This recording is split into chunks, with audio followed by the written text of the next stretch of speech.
Abaali beesimbyewo ku bifo by'ababaka ba palamenti mu bitundu by'eggwanga ebitali bimu baagala palamenti eggyewo enkola ey'okuwa ababaka ensimbi enkalu okwegulira emmotoka era ensimbi ezibaweebwa zikendeezebweko. Ababaka babadde nga baweebwa obukadde 2 okwegulira emmotoka wabula nga ku mulundi guno abaayiseemu okukiika mu palamenti ey'e12 baakuweebwa obukadde 315 okugula emmotoka. Abaavuganya ku bifo by'ababaka ba palamenti ku kkaadi z'ebibiina eby'enjawulo okuli ekya Alliance for National Transformation FDC ne PFF basinzidde mu lukuŋŋaana lwa bannamawulire lwe batuuzizza e Bukoto ne balaga obutali bumativu olwa palamenti okwongeza ssente ezigenda okuweebwa ababaka okugula emmotoka.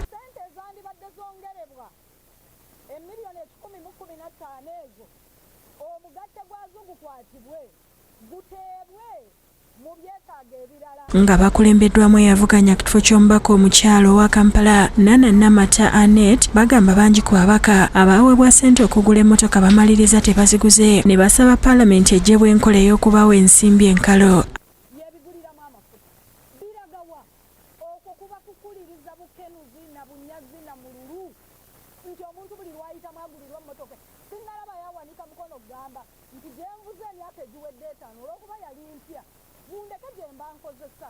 Mmotoka z'emiliyoni ebiri tezijja bakolera mwagala mmotoka ekisingawo ikiziwe naye nga bazibawe ku looni palamenti abadde mu palamenti nadde yeesimbaawo n'ayitamu tetugamba nti eri emmotoka mu myaka 5 gy'abadde avuga era ekyalingamu.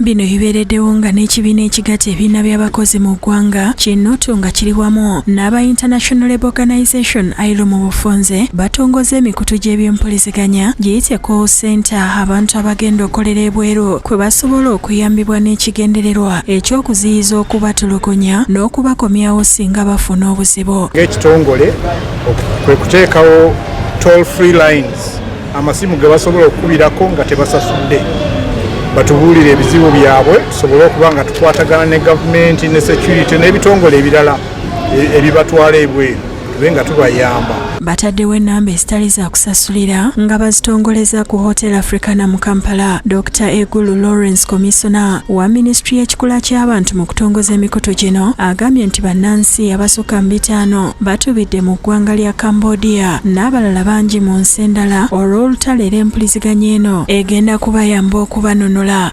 We have bad examples in Myanmar, in Cambodia, where people are held incommunicado and we cannot access them. We want to appeal to people of Uganda, please let us adhere to the rules and regulations we have governing labor migration. Nga tebayitidde mu mitendera mituufu batoloka butolosi okuva mu Uganda okugenda mu nsi ez'okukola. Kakati bw'oyita mu mbeera eyo bw'otuuka eri bintu bingi byotajja kufuna. Tojja kufuna pamiti ya kukola, tosobola kufuna health insurance. Ate poliisi y'omuntu wa bulijjo etandise kaweefube ow'okulwanyisa ebikolwa eby'ettemu, obubbi, okutulugunya n'obutabanguko maka ebifuuse baana baliwo nga kati bisaasaanidde ne ku mitimbagano. Bano basabye bannansi obutasirika nga balaba ebikolwa nga bino nga bigenda mu maaso mu bitundu by'eggwanga ebitali bimu era basabiddwa okufuna app ya UPF Mobi app ogwassibwawo okulopebwako obumenyi bw'amateeka.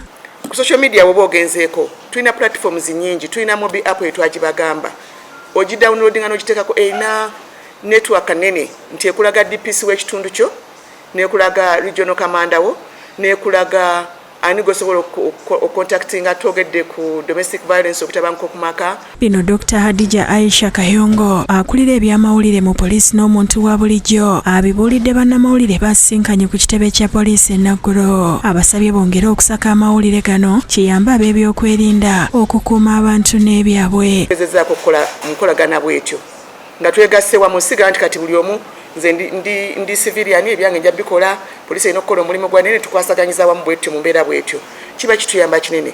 Kayongo erajjukiza abantu okwetanira ennamba za poliisi ezassibwawo okuli 999 n'emu 2 bayambibwe nga baliko bye baagala okulopa. N'abakyala bazadde ku ddoolo lya Mulago Kawempe bafunye akamwenyumwenyu oluvannyuma lw'okufuna obuyambi obw'ebyokulya okuva mu b'ekibiina ki Islamic Circle of Uganda nga bali wamu n'Abamadina Foundation. Abakyala baganyuddwa abawera 150 okuli abazadde n'abakyali ku bujjanjabi oluvannyuma lw'okuzaala.